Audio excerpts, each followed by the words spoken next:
باش تراقب هي اللي تعطي التراخيص، هذاك ما تيتسماش قانون المنظم.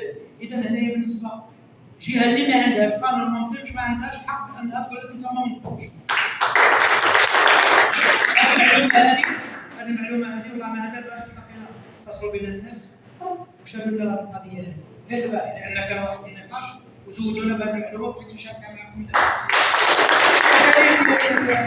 نحيي الفريق ديال الاعلام اللي تيواكب معنا جميع الانشطه الحمد لله مع اخصائيه وشهور. شكرا جزيلا لكم.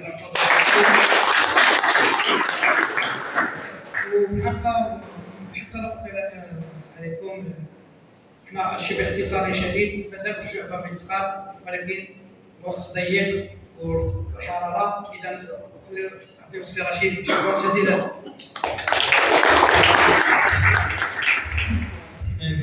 بالله بالاسئله بالمعنى هذا بزاف عارف.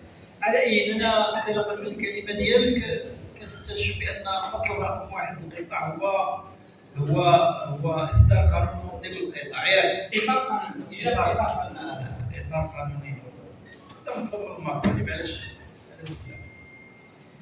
غير دابا غادي ندوزو لما هو اساسي. كنا في البدايه بان اللي اساسي في العمل النقابي هو التنظيم. إذا ما كاينش شي مناقشه بحيث وقت ولا كل شيء تقدموا بالشكر الجزيل على الثقه حسب كما تيقولوا الانسان يتم التصويت عليه ولا الانتخاب ديالو الا تيقول لك بان فعلا تكليف وماشي تشريف. نتمنى باش يكونوا عندنا حسن النظام.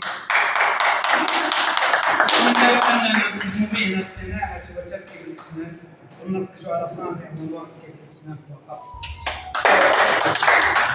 نحافظوا على المكتسبات ديالو والصيانه ديال الكرامه ديال المهني اللي تيزاول المهنه الصناعيه. تحياتي وشكرا لكم جميعا. انا بدوري نرجع للمقاولات وهنئكم جميعا على هذه المحطه النضاليه